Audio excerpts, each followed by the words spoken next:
that data scientists will actually use. So Sid's going to start out and get us started with the large-scale data processing side of things. Yeah.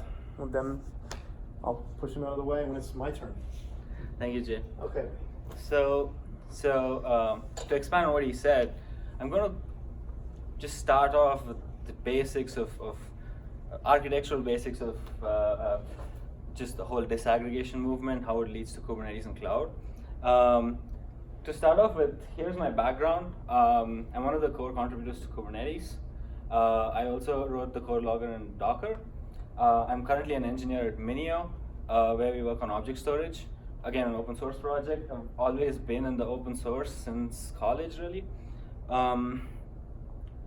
So before I go to the next slide, I'm just going to start with a warning. I'm going to make an outrageous statement, but then I'm going to follow it up later.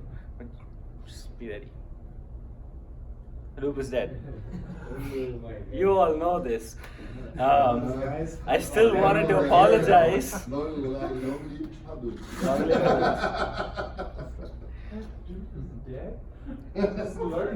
What have you? Yeah, you see sometimes. Just come You'll be in the picture, okay? Oh no!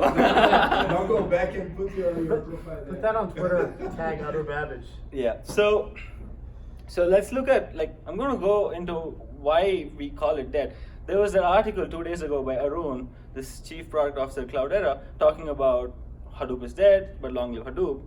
This is going to be a slightly different take on it.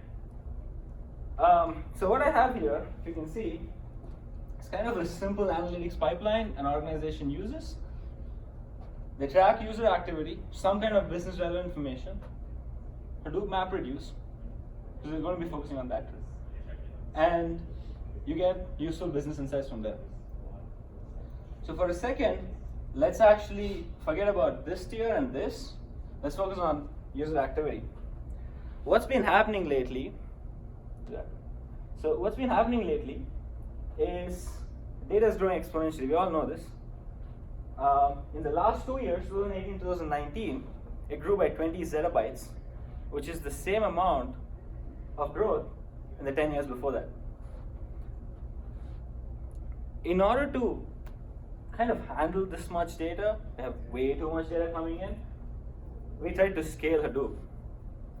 What we decided to do was scale out. So my background being in Kubernetes and architecture, I'm going to initially start off with the architectural bend on this talk, and then we'll go into different parts of it. So who can tell, does anyone here know what scale out is? How you scale out? Can you tell me? If you give me the right answer, I've got a t-shirt for you. So move. The first one who gives me the right answer. So scaling out is, instead of trying to make better and better hardware, you start to use more and more computers in order to solve the problem. Yep. What's your t-shirt size? That's the right answer. Extra large or 2XL, if you have. Can you find it? You know, Yeah, I yeah, teach yeah. him just 10 minutes ago. Yeah, you learn well. So yeah, that's true. That's absolutely true.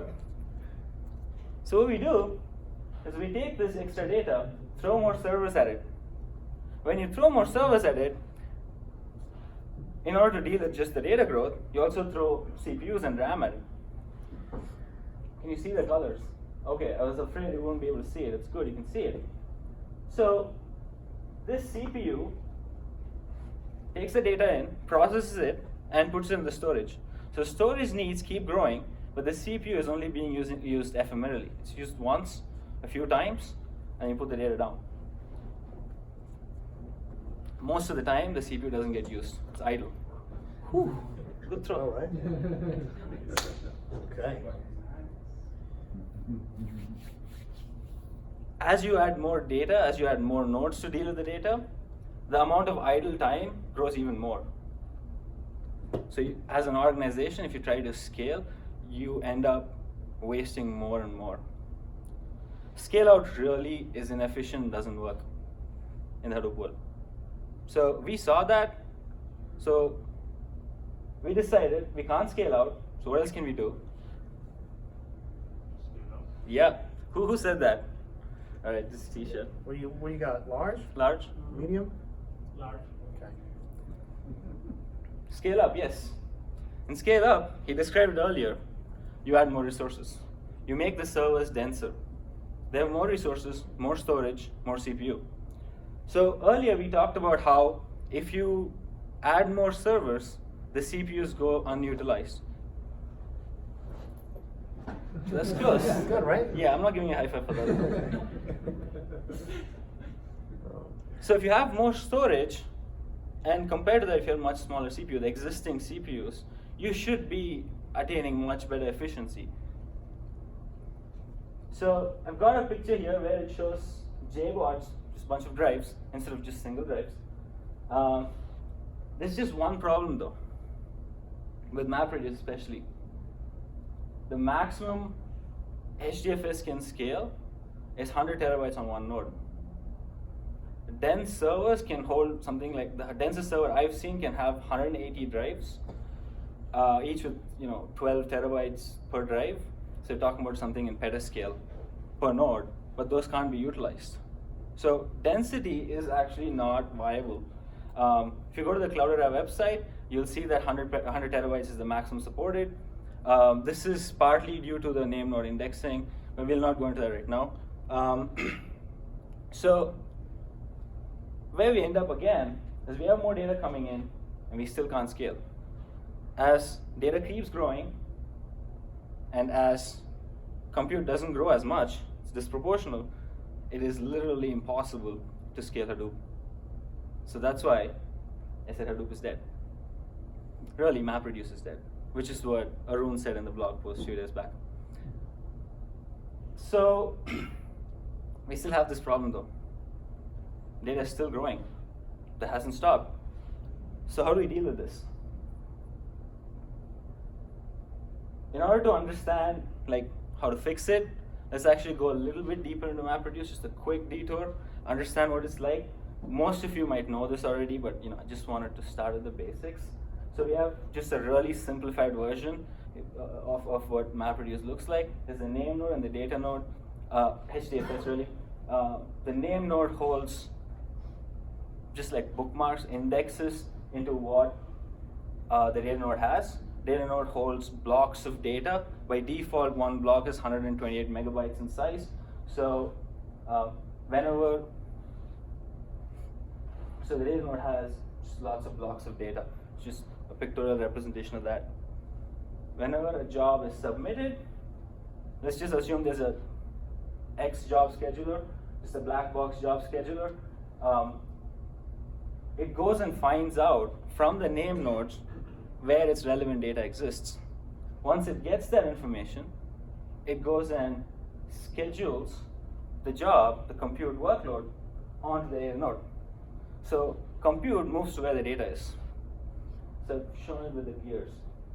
So it only runs on the blocks that it needs. The other blocks are left alone. This is also called data locality. Compute locating the data and going to it. So when this came out, networks were slow. 1 gigabit was considered fast in 2008. Today, I can get a 100 gigabit network node on Amazon just on the fly whenever I want. The i3 EN24X large instances. So given that network is faster, I can actually separate out the compute and data. I don't have to rely on compute going to the data. I can just pull it over the network because it's fast. And I can just separate them out and just put storage on one black box and compute on the other. Now, what this lets me do is compute does not have any data anymore. So it doesn't matter if a compute node fails. I can bring it up when I need it, shut it off when I don't. They become, they talk to, this picture shows that they use the storage over the network. Yeah, it becomes ephemeral, I don't care. Comes up, I use it, done, throw it away. And also, I don't care if it fails. I can use cheap commodity hardware, and I can scale out with cheap commodity hardware. Now, also, I can scale compute without worrying about what storage looks like. It's a black box. I'm not interested in what it does behind the scenes. I just access it and I use it. So if this reminds you of a certain architecture, ephemeral nodes, cheap commodity hardware, you can shout it out for a t-shirt. Come on. No. Cloud native. The buzzword that we missed. Yay! It's okay. So, on the cloud, the whole philosophy of the cloud is that you can spin it up on the fly, use as much as you need, and then turn it off when you're done. What we just talked about is that. So, when we disaggregate storage and compute, it naturally lends itself to a cloud native architecture. So you can run things on the cloud as long as the storage and compute are not interdependent that way. I can spin up something called, I don't know if you know something called spot instances on Amazon. They're about 90% cheaper than normal instances. So you can do a pretty expensive analytics job at a very low cost and get away with it. Like you turn off the machines when you're done. So this is how we lead to a cloud native architecture. Now, we've talked about the compute, but I want to like take a step back and then talk about the storage a little bit. It's been a black box all along. We know that we access the storage over the network, and we also know it's a black box. Like there is an example of this again. If someone knows, you can shout it out. Storage that's black box accessed over the network on the cloud. Any ideas? Yeah. Who said it first? I think you said it first. You please. Doesn't have much left. So that's Large? women's? No, that's women's. Okay. So yeah. Large? Large? Yes. Okay. Okay, we go. Wait. Oh, nice one. All right. What was that? Okay. Okay. Yeah, that's S3. Many of the company I work for also has an object store. It's S3 compatible. So storage looks like that. Compute looks like that. We've already got pretty much somewhat of an analytics, architecture in place. So we wanted to see, since that we throwing locality out of the picture, we wanted to see how fast it really is. How is the performance on such an architecture? We actually measured the performance with the latest Hadoop Hortonworks distribution 310, sorry. MinIO as the object store, so S3 compatible, so you can use the S3 connector. We did terasort sort and word count 1 terabyte data set, and we one set of benchmarks was done with an aggregated architecture, the existing MapReduce. The other set of benchmarks was done with the disaggregated architecture, separated out. So we use very powerful nodes, the highest, most expensive, most powerful nodes available on Amazon. Architecture look like this. Oh, one thing I want to mention here. So the compute jobs in the disaggregated architecture run on these compute nodes. They have a 144 GB of RAM, 72 CPUs, and 25 gigabit networking. So that comes up to about 1.5 terabytes of RAM in aggregate for the compute job. And this is what it looks like. It was a 12 node, 12 node on each side. I might have the diagram wrong, but it's actually 12 nodes on each side. And aggregated, all of them run on the same nodes. The architecture looks like this, the compute and the storage. Each node had more memory. Instead of 144 GB per node, we had 256. With 12 nodes, that comes up to 3 terabytes of RAM, aggregated RAM. So Hadoop had an advantage in terms of locality and in terms of RAM. What we found though was, in case of terasort sort and word count, object storage is 1.2x faster, 1.9x faster, 1.3x faster. It's actually at least as good or slightly better. So we're really not losing performance by moving to over the network storage. This is what we found. Now, if you have any questions, we can talk about it. But I'm almost done with my part of the presentation, so I'm going to quickly move on. So we know that storage works in this model. You can disaggregate, still have the performance that you've been having all along, or slightly even better. We just talked about compute. In the cloud native world, Now let's talk about the job scheduler. You already mentioned the keyword. Yes, in the cloud native world, when things go up and down dynamically and you don't know when it's going to come up, you need a dynamic manager that understands it. And today the standard of doing that is Kubernetes. Kubernetes is a great job scheduler, and today Spark, Presto all come with Kubernetes integrations. So Spark, Presto, NiFi. So this architecture completes your analytics stack. But in the presentation, the title was open source. So I'm going to take S3 out of the picture. I'll put my company's name. So yeah, this is a completely open source analytics stack, and the performance is just as good, or even slightly better. At this point, I'm going to hand it over to Jay. But before I do so, I just want to give you my online handles. You can reach out to me on Twitter or GitHub or Medium. I have a lot of blogs and yeah, my GitHub projects are there, my Kubernetes and Docker contributions and a whole bunch of other things. Thank you.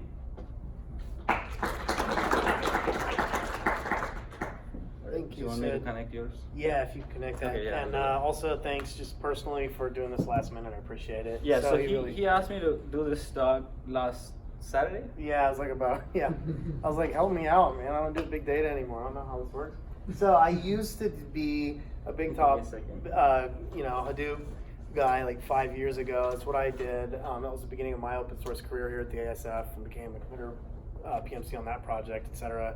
Worked on CTAKes and a few other projects, a little bit of Spark, Storm. And so I'm a member of the ASF. Some of you guys probably know me.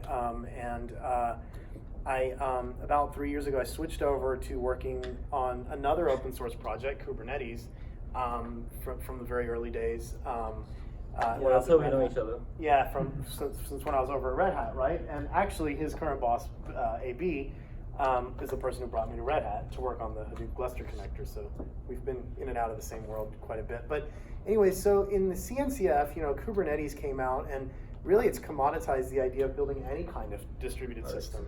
Not only distributed system, but also how you package and how you deploy stuff, especially when it comes to configuration, which is what I really want to talk about today. I mean, there's a lot of ways we could go with this. We could talk about operators. We could talk about Helm. We could talk about config maps and deployments and pods and all that. And I'm happy to answer any questions along the way. And also, just if somebody doesn't know how Docker flows into Kubernetes, and when you make a decision of when you need to change, I'm happy to talk about that with all of you. But first of all, why did we originally build BigTop to begin with? Well, the reason we built it was because Hadoop packaging was a mess. There's so many different. This is the phylogeny of all the Hadoop distributions made by Koz Konstantin Budnik, one of the Hadoop committers, is founders of the BigTop project. The idea is, take Hive, take Spark, take Zeppelin, take HDFS, take Yarn, take Hadoop MapReduce libraries, take Hive and HBase and everything else that we run on HDFS and on Yarn and stuff, and put it all into one umbrella where we build RPMs and DEBs and all that stuff. And it was super powerful for a very long time, and still people use it for traditional Linux data centers that are running Hadoop. And some very major companies run it. I mean, Amazon uses it for their hosted distribution. Many companies do. Have a thing that diverges from BigTop in one way or other. I mean, I know at some point Cloudera and Hortonworks both use components from BigTop, or maybe they still do. So it's a strong silent force in the background, I think, even though Hadoop is dead. But it's fast disappearing because it's a mess and you don't really need it. To his point, Spark and all that, and disaggregated storage. But we still have all this crap that we carry around. So if you want to run a Hadoop cluster on BigTop, there's all this configuration that you have to do. If you want to run Spark or Solar or any other things that we put on BigTop, you have Puppet files, we have YAML files that define where the Hira data is going to be, and then that data has, you decide what components are on, what components are off. You put a Puppet agent on every node, that agent runs statelessly, and then it sets up your Hadoop cluster. It was a very beautiful, elegant system, a decade ago or something, whenever all this stuff was a big problem, right? It was an end-to-end, build your packages, puppetize them. So it was a very beautiful thing, and I really enjoyed working on it, and I learned a lot of really cool stuff at the time. But again, BigTop is dead, right? Let's face it, like I'm a committer, I'm a PMC on BigTop, I've put a lot of blood into it. There's other BigTop people here. But in the same sense, things have moved on, the world has moved on. You don't need these big complicated packages in order to process data at large scales. But what do you need? What are people using? What do data scientists use nowadays? They use NiFi, they use Kafka, they use Zeppelin on top of Spark. They need some kind of storage, some kind of easy to commoditize storage. And for me, this is where Sid is such an instrumental part of this talk is, that's where Minio comes in. And of course there's Presto for ad hoc querying at large scales. If you have that, you can do, in my opinion, 80% or more, maybe 180% of what you would do with the existing BigTop stack with HDFS and MapReduce and all this other stuff, and HBase and everything else, right? So, so especially once you put Kafka and NiFi and the rest of it into it. So, from a Kubernetes perspective now, like moving on, so you start saying, well, okay, Kubernetes is a container orchestration framework, right? We love Kubernetes. We're Kubernetes people. But for those of you that haven't run it before, there's a concept of a pod, which is a one or more containers that run in the same place.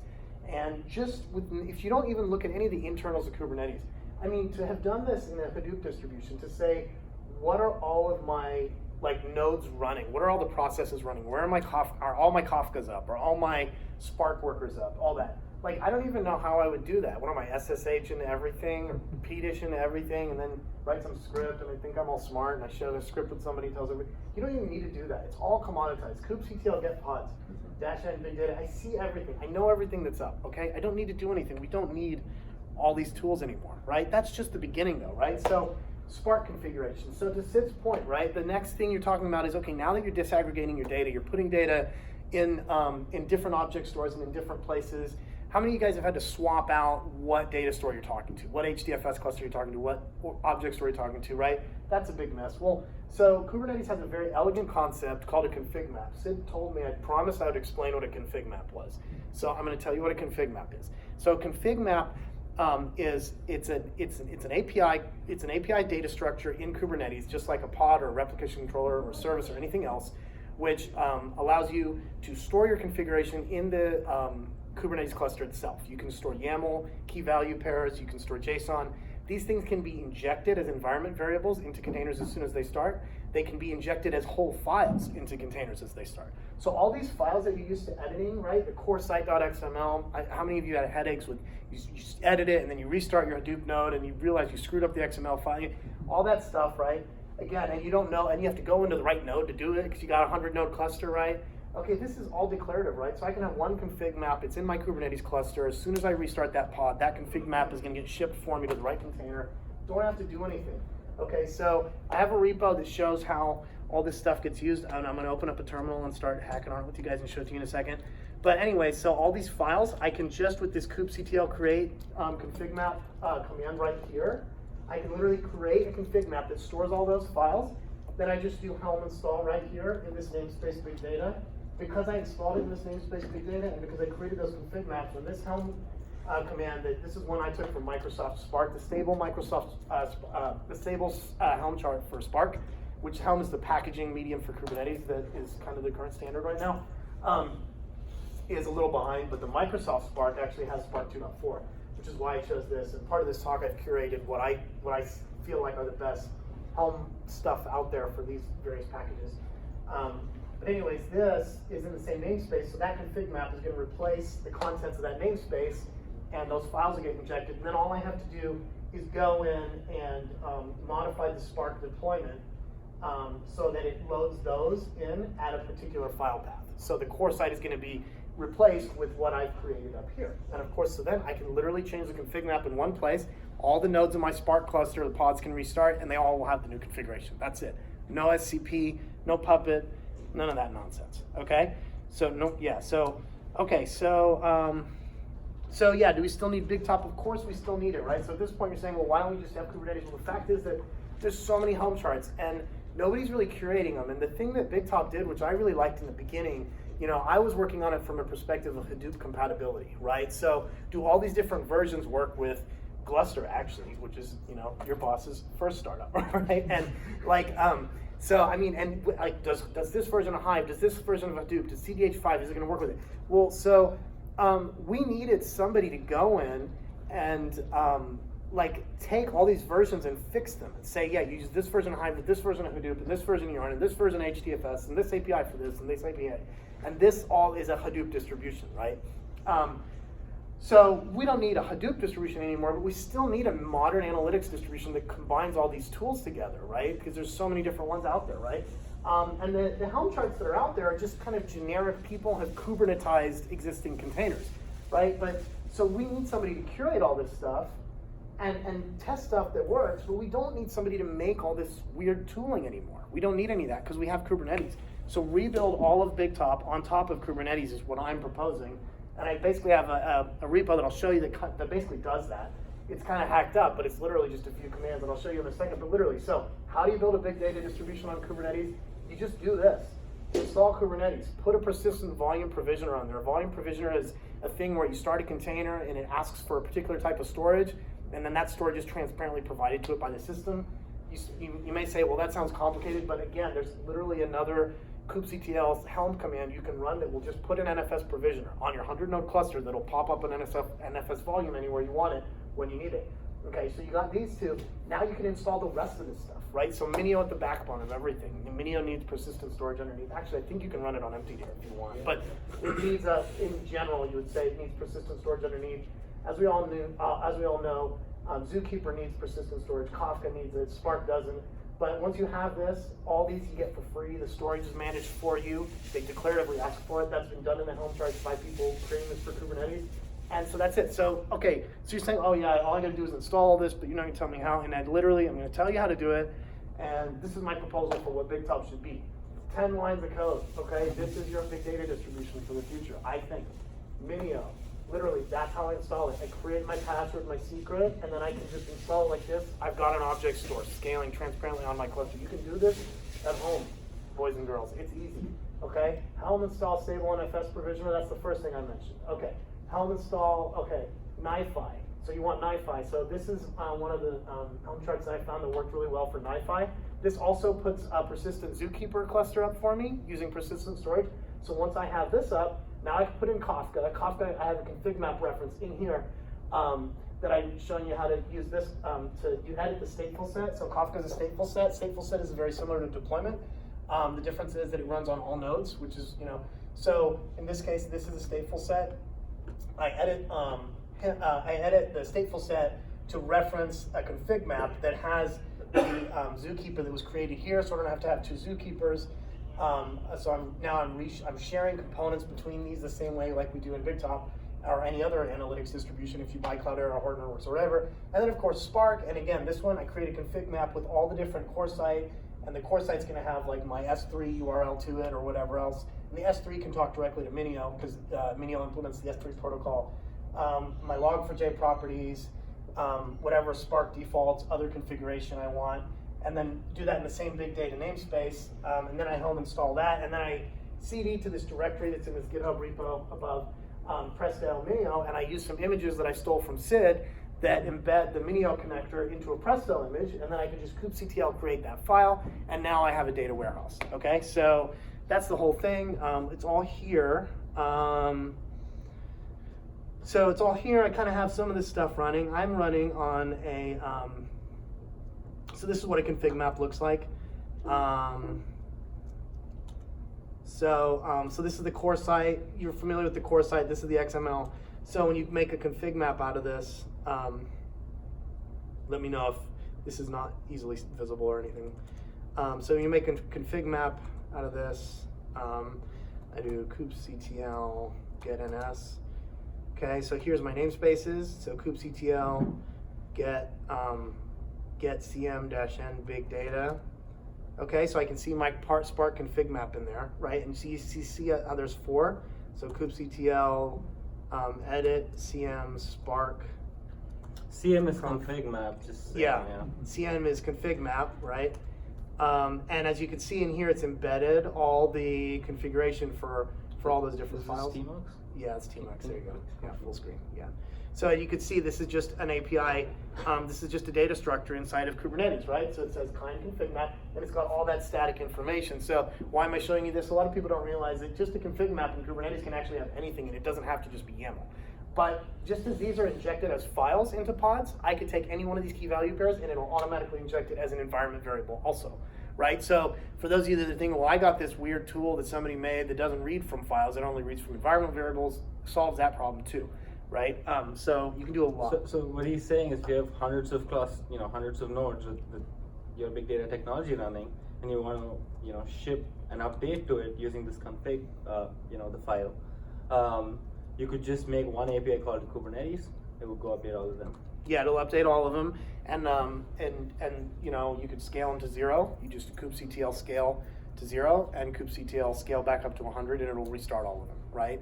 And they'll get that configuration exactly. So, and I have my Minio config map, so kubectl edit cm, and again, the nice thing is here is not only can I edit the configuration here, but when I write it, again, I can restart everything. So here's my Minio configuration. So for your petascalable object store, again, that's all in one config map. So again, all this configuration, all this work we're doing in BigTop, we can replace it with deployments, pods, Helm charts, and clever use of config maps that are implemented in here. So the repo is here, and you guys can start asking questions if you have any to either me or Sid. But the repo is here. It's Apache BigTop 2019 BigTop 3x. Because I forgot what version of BigTop we're on, so I just said 3. I don't know, Evans, are we on 2 yet? I don't even know. Who cares? Okay, so whatever. So this is the thing, and each one of these directories kind of has a cloud native recipe for running these different types of components. So what I want to do now is open up the conversation of, Evans or whoever else may have ideas. Well, first questions about Kubernetes or storage stuff or any of this other stuff, but also open up what can we do to build that's simple that data scientists can use that will scale and run in the cloud easily, right? Again, given the reduced amount of people that are working on these big data projects nowadays. So that's it. That's all I've got for you. And feel free to grab this repo and start hacking on it. And reach out to us in the BigTop community if you want to talk more about what we should be providing people that would be useful.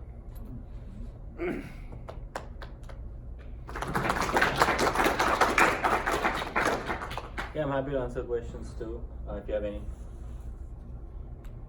about the first.